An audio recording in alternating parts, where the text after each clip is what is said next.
Welcome to the Shock Your Potential podcast with your host, Michael Sherlock. We all have potential, but sometimes we need inspiration to get us to our peak performance. Whether you are starting out in your career, ready to move up the corporate ladder, or taking the leap into entrepreneurship, Michael's guests provide powerful tools and resources to shock your potential. Shock Your Potential is a global professional development training company committed to your unique journey. Learn more about us today at shockyourpotential.com. Listen in to today's expert. Thank you for joining us on another episode of Shock Your Potential. And as always, I am your host, Michael Sherlock. And all month long in the incredible month of April, where of course we're in the US completely excited about sending in our taxes, I have decided to make this called Money Matters, or Money Matters, depends on the way you want to use the inflection. And my guest today is going to be able to help us from a number of standpoints. Chris Hervochon is a CPA and a CVA and the sole proprietor of his CPA firm with his own name. He provides virtual CFO and tax services, primarily for marketing and creative agencies. Now, before starting his own CPA firm, he spent a few years doing something that I don't know how anybody does it, but I'm glad there are people doing it: forensic accounting and corporate accounting and finance. And as we go through the conversation, Chris will learn why that just makes me shudder, because I would never, ever want to be in those roles, nor would I do well in those roles at all.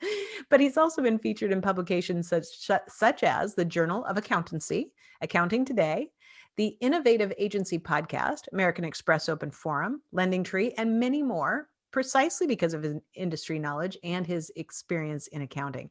And in 2019, Chris was selected as one of CPA Practice Advisor's 40 under 40, which I know I can't fall under the 40 under 40 anymore. But Chris, thank you for joining us today. Oh, thank you so much. I appreciate you having me on.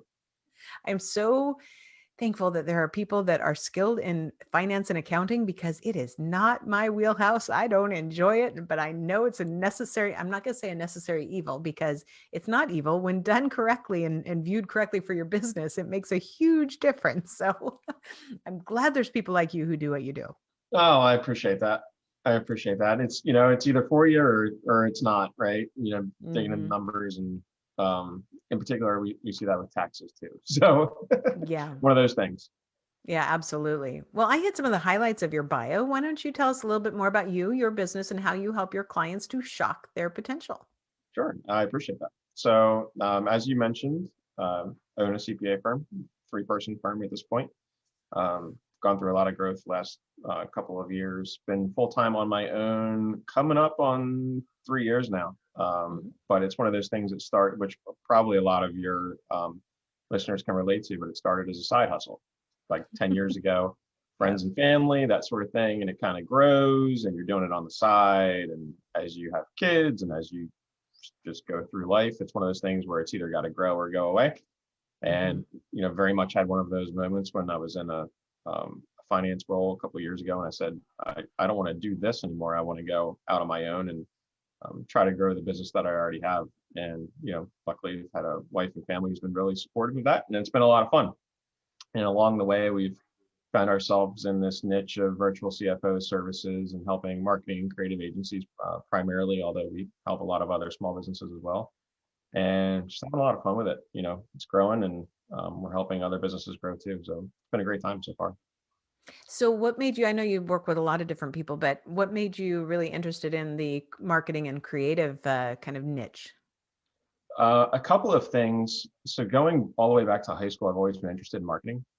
Took some entrepreneurship classes and competed in some business competitions in high school, and really just always liked marketing. I liked marketing in high school. I liked marketing in college. And then when you go out on your own, you've got to figure out how to drive revenue, right? So I spent a lot of time just figuring out marketing, digital marketing in particular, and I loved it.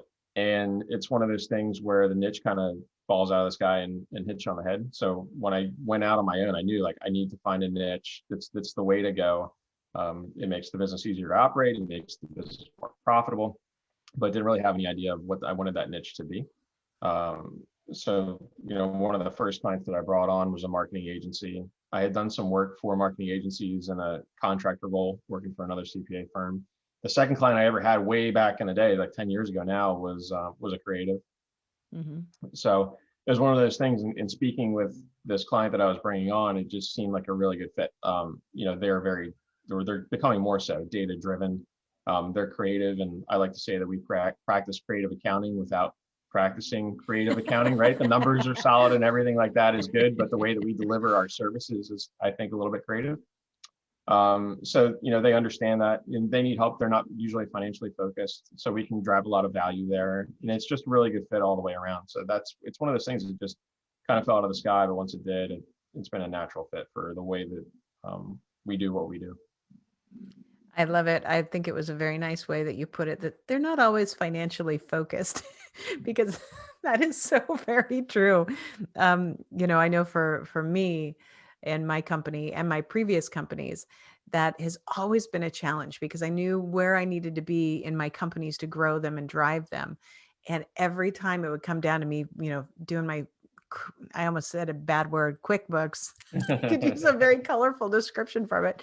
It's like, I'd get tense and like, oh, I didn't want to do it. And maybe I'll push it off a couple more days. And, finally, after enough of this with my husband, he's like, just hand it over to me. Just let me do it, because you're making this way more painful. And the handoff was very painful. But then as you hand it off, you're like, okay, there you go. Have fun. Yes. Yeah, you can get your time and your sanity back, Exactly. So when you get a new client and you are starting to work with them, what are some of the things that they learn about their own business, or, they learn about what their opportunities are when working with somebody like you, that can really be that kind of virtual CFO that gets to know their business, but can help them look at it from maybe a little bit less of a personal perspective? What kind of things are they surprised at in the beginning of a relationship like that? That is such a great question, and it runs the gamut. It runs the gamut.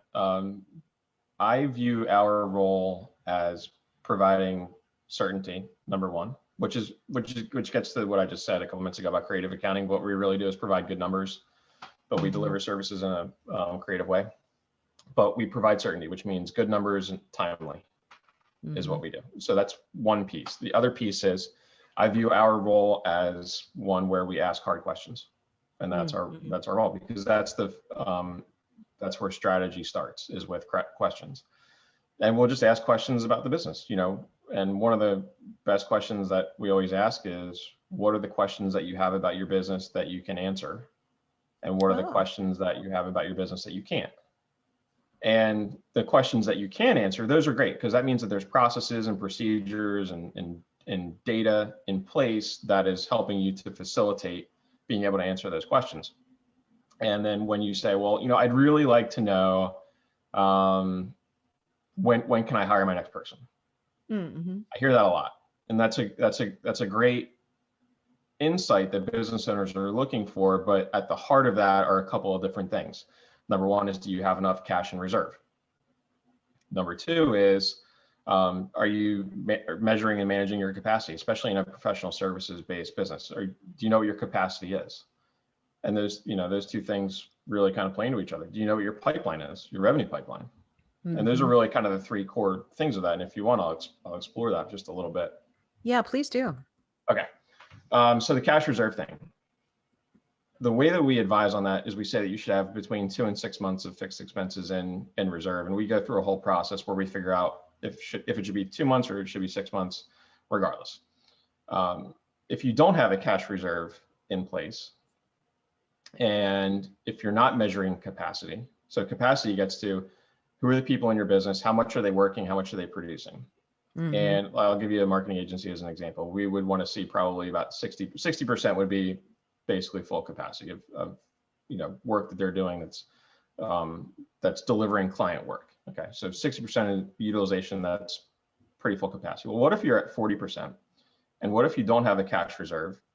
And what if you have a pipeline, a revenue pipeline, new business coming in, and a really big project that's coming in 2 months? You're like, holy cow, I just don't have the capacity to deal with that. I need to go hire somebody. Well, here's what's going to happen. You've got no cash in reserve. You're going to increase the fixed expenses that come in, because you're bringing on somebody who's probably going to be expensive. Right. So probably what you're going to have shortly thereafter, after you deliver that project and get paid that big bill from the client, shortly thereafter, what you're going to end up with is an employee who is now creating an overcapacity for your business, who's a fixed expense. You're probably going to have a cash crunch some point thereafter. It's going to not be fun. It's going to be painful. Yeah. And you haven't even measured your capacity. So in reality, 60% is great, but you're really at 40. That's really where your business has been historically. So you've got processes, procedures, people in place who are just not pulling their weight, or who are insufficient to deliver the client work that you've got and already in place. And so you really haven't addressed the problem. So yeah, you slapped a Band-Aid on it because you've got this big project, this big client that's coming in, and you hired somebody to deal with that. But in reality, all you've done is created a problem for yourself going forward, because you're going to be even further under capacity. You've got even increased expenses. You don't have the cash to really deal with it, especially in a slowdown. We've seen a lumpy economy depending on what industry you're in over the last year, and certainly it looks to continue that way for the foreseeable future. But you're just creating problems for yourself. Now, flip that around. You've got an adequate cash reserve. You've got 5 months of cash sitting in the bank, and your pipeline and you're properly utilized. So the people who you have, they are busy. You've got great processes in place, and you've got this big project coming down the pipeline. Now the question is, well, should I hire somebody? And when you would do that is if you have, yes, that one big project, but you've got others behind that. That's when you would hire somebody. But if you're already at capacity, if you've got decent cash, you've got this big project coming on, and there's nothing behind it, then that's a contractor. Sub it out. Yeah, hire out. I see. Yeah. But those are the kind of questions and the kind of conversations that you can have when you know those sorts of things. Otherwise, you're just kind of flying blind, throwing darts at a board and hoping it works out. But that's the kind of rational, logical process that you should work through when you're having that kind of conversation in particular. Yeah, that's really great. I mean, been there, done that. And luckily my team is a little different and more unique now, because I have a whole team that's based in Kenya. So it's a little different, but at the same time, everything you're talking about should be applied to that team as well, whether they're more cost effective or not. And that's this year is the first time I ever took my team, kind of separately and said, here's your budget. Like, here's what you cost me. Here's what your percentage of our overhead is. And here's what your job will bring to the top and bottom lines. So we're going to measure it. And it's been really interesting. We've had some really great dialogues about, some positions aren't driving revenue, but, you still have a cost. So what does that mean? And how can you make sure you're helping as a part of the team? And so if we're having you help promote a podcast episode, for instance, because we want you to like it or comment it and, help expand our reach, that might not bring in a dollar figure, but that makes, happier guests, and that increases our downloads, which increases our opportunities, which increase those other things. And so since we've done this, the level of interaction with my team, with each other, and the dialogues that they're having with me has been phenomenal. So productivity has really increased. And I don't know why it took me so long to do that. I mean, I've run sales organizations with, 500 people at a time, and I've had those systems that were put in place by somebody else that I could, work with my team. But really taking that same perspective with my own company has been a game changer. Absolutely. It's a better way to run a business for sure. Takes some of us a little bit longer. That's okay. I'm an old dog. I can still learn new tricks. Well, this is fantastic. I think that as we were talking about let me make sure I have the three elements, because you were talking about three elements: is making sure you have cash reserves, understanding what your pipeline is, and understanding your capacity. Did I get those three right? Absolutely. So, when you're talking to a new client, as they're starting to dive into this, is there apprehension on their part about answering those questions? Because a lot of times, especially small business owners or entrepreneurs, are so fixated on just wanting to be able to go and grow that when somebody wants to squash your financial goals, meaning what you want to spend, what you want to earn, all those things, and maybe not squash them, but open up a more realistic look for you, it can can rub you the wrong way at times. And I say that because, my CFO is my husband. So we have an added extra layer of drama with that. But, do you find that people sometimes are like, wait, I don't know that I am ready for this. I know I need it, but I don't know if I want to have you really shining that light on that part of my business. That happens. It happens in both regards. In fact, yesterday, so the day before that we were recording this podcast, we went through the exercise of calculating a cash reserve, 2 different businesses, 6 hours apart. And we gave one client a number that it was $650,000. You need $650,000 as your cash reserve. And he said, well, if it's 650, it might as well be $1 million. And I think 650 is too high. And, it should be much lower. And like, okay, well, we can live with X, Y, or Z. And so we kind of come to this understanding, because at the end of the day, the cash reserve number is what we call it the Can You Sleep at Night Index.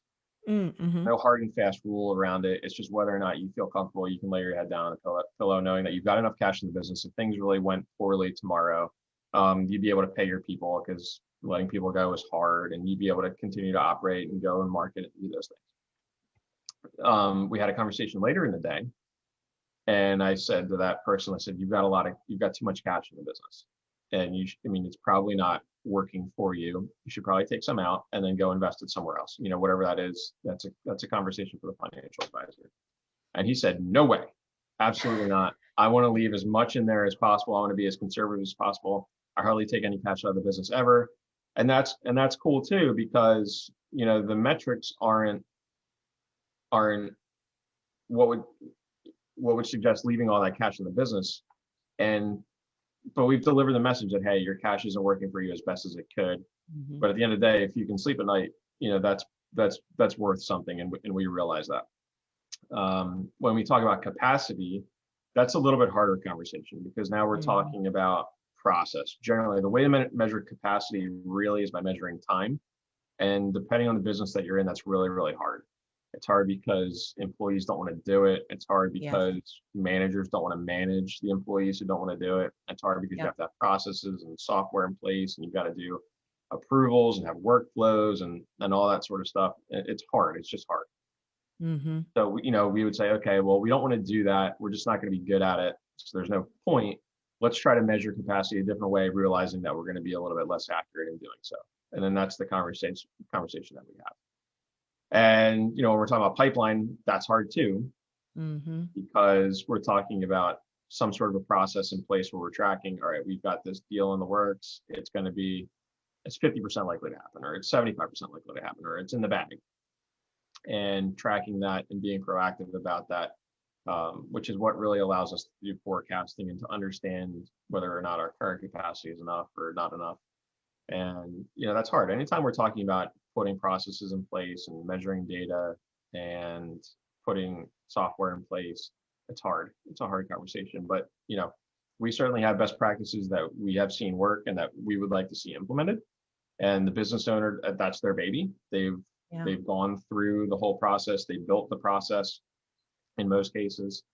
They know what works and what doesn't work. And so, a lot of times we got to meet in the middle somewhere. And that's different for every business. But yeah, it's hard to hearing, this isn't working, or shining a light on data that is difficult, right? But I think generally at the end of the day, business owners realize that there's something broken, which is why they come to us in the first place. There's something that's not working somewhere, and they just want a fresh set of eyes that's, impartial, but hasn't, lived it and breathed it for some period of time. And that's really where we come in, and we just ask questions. Yeah, that's kind of the non-confrontational way to do it as well. We ask a lot of questions. Yeah, I think that's such a great example of two, scenarios that are similar, yet, the answer to your question, what allows you to sleep better at night, is answered in two different ways on two different ends of that spectrum. And I think you're right. Then it really shows to the personal side of that. And one of the other elements that, was my goal with my team this year, helping them to see their numbers and understand the big numbers, is that, when I was a VP of sales and I, was responsible for 100 million in revenue a year and 500 people, so many times the person is so removed from the ownership of the company, doesn't understand how their decisions make or break a company. They're like, well, what does it matter if I overspend on my per diem for, meals while I'm traveling, or, I don't do it very often. And besides, I'm never away from home or whatever, just using that as an example. And I used to always tell my team, we have a responsibility to the person who signs our paycheck, which is the owner of this business, to treat our jobs and our business like we own it, because then you have that sense of greater responsibility. And that's kind of one of the things that I've been trying to do with my team, is get them to have that sense of, am I always going to be fully transparent about, all the income and expenses? At some point in my business, probably no. But where I am right now in the life cycle of my business, it's really empowering for me to say, here's why, when we have things that are due, that I need them done. And, if you have roadblocks in your way, let's talk about them. Don't get caught up in it. Let's communicate. We're small enough that we can be nimble, but I need you guys to be a part of this team. And for small business owners to have somebody like you in their corner and to be able to ask those questions and really start to break that down, then there's a great chance that they can get that buy-in from their teams as well. It is such a great point. You know, and in there too, if you're not providing your team with data and providing them with clarity and providing them with the story and where you are as a leader, then they're going to make up their own story. And it might not be what your story is, and it might not be the reality. If you're not giving good, consistent feedback, then the message is, well, my manager, my boss doesn't care. And that just might not be true. Or, if you're not providing them with financial data, then they're going to say, oh, well, the company's killing it. Like, I see the revenue, I see the clients coming in the door, they're totally killing it. Well, no, not so much. There's taxes, and then there's expenses that you don't see, and there's payroll taxes that a lot of employees don't consider, and things like that. Like it's expensive to run a business, and it's hard.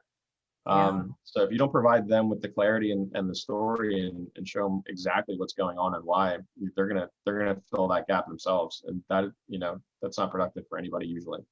Yeah, that's true. I mean, one of the things that I didn't include anything that, was the first several years of the business where you're not making any money and you're really behind. I'm just showing them in the snapshot of, where we are in 2021. And you're right. People do make up their own stories. And if we don't give them some starting point, then they don't feel a sense of commitment or ownership to make it financially successful. And so I always talk about making sure you have positive, productive, and profitable workplaces, because you have to be thinking about all three of those in order to make any one of them potentially happen. Absolutely. Absolutely. Do you have any other top tips for my listeners and viewers to really, make better financial choices for themselves or for their businesses? Yes. I've got a couple, if you don't mind. Yeah. So number one, have an accountant, have a financial advisor, have an attorney, and don't keep those people in a silo. They should be talking together with you, formulating whatever your plan is. As an accountant, I'll tell you, this happens all the time. Business owner will go to their attorney and say, I need a new operating agreement, or I need a new buy-sell agreement, or I'm providing a new partner with equity or something like that. And then the attorney draws something up, and it's like a done deal. And then they come to us and they say, hey, look what we did. And it's like, okay, cool. But did you think about, X, Y, and Z and how expensive this is going to be? No. Okay. We need to fix this now, that sort of thing. That's not the conversation you want to have. The conversation you want to have is much more productive. Yeah. So have a team, realize what your strengths and your weaknesses are, but make sure that team is working together as opposed to in these silos. And that's, I would bet you, if you've got a financial advisor, if you've got an attorney, if you've got an accountant, you asked each one of them whether or not they wanted to be in those conversations and whether or not they wanted to meet as a team, they would probably all say yes. Absolutely. Oh, Yep. I agree. So that's not number one. Number two, stay on top of your financial processes. If you ignore them, they will come back and bite you for sure. But we see that with a lot of business owners. If we ignore it, it'll kind of go away. One of those things. Make sure that you've got good processes in place. Make sure that you're looking at the data. Make sure that you understand your financial statements. And if you don't, hire somebody who can tell you the story. because it gets back to the whole, if you don't have the data in front of you, if you're not being told the story, then you're going to create your own. And sometimes it's just not the accurate picture. Like, hey, we're killing it, but okay, well, why do you have no money in the bank? That sort of stuff. Yeah. And then finally, think about the data that you have in your business. We're creating data at just incredible amounts in society now. And there's a lot of data, I promise you, that exists in your business. Think about what those data sources are. Think about the data that you have access to. Think about how you can leverage that and combine it. We call it leverage data. So financial data plus non-financial data. How can you leverage that in your business to make better decisions? And what are the questions that you have? What are the questions that you can answer with the data that's in your business? And if there's questions that you have that you can't answer, well, then think about where you can go and get that data and incorporate it into how you operate. Yeah. And I love that, because you said that earlier. What questions can you answer right now in your business, and what ones can't you? And here's your opportunity. Let's ask them, and then let's figure it out, and we'll dive into it together, which is where working with somebody like you really makes it a partnership for the business owner as well. Exactly. That's how we want to be classified, as a partner, not so much a vendor, not just as an accountant, but we want to be a partner in your business without actually taking equity or taking a percentage of the profits. Think of it that way. That's true. Like it. Yeah, absolutely. Well, excellent. Chris, this has been fascinating. I know we'll have all of your contact information on our show notes, but in case somebody wants to look you up right now to see whether or not you're the right match for them and their business, what's the best way for them to reach you? Thank you so much. The best way is betterwaycpa.com. That's the website. And if anybody wants to dig in further about some of the stuff that we talked about as far as how to scale a business, brand new ebook out. It's called Scaling the Data-Driven Agency. So betterwaycpa.com/data-driven agency. And 50 pages. I mean, it's very, very digestible. And yes, it's written for marketing and creative agencies specifically, but those principles apply to, just about any business. I love it. I love the title, Better Way CPA. Very good. And see, that shows your marketing background. So, Chris, before we go, do you have any last words of wisdom or pearls of advice for my listeners and viewers? Yes. I would just say, always keep moving forward, and always develop your ability to ask great questions. The better you can get at asking great questions, the better you're going to be, the better insights you're going to get about your business. And, questions are the basis for strategy, and they're the basis for learning. So if you can do that really, really well, you're going to be just fine. I love it. Chris, thank you so much for sharing with us today. It has been a pleasure to have you on our podcast. Oh, thank you so much for having me. I really enjoyed it. Thank you for joining us on another episode of the Shock Your Potential podcast. Learn more about us today at shockyourpotential.com, including details on Michael's 2 best-selling books. Tell me more, how to ask the right questions and get the most out of your employees, and Sales Mixology, why the most potent sales and customer experiences follow a recipe for success.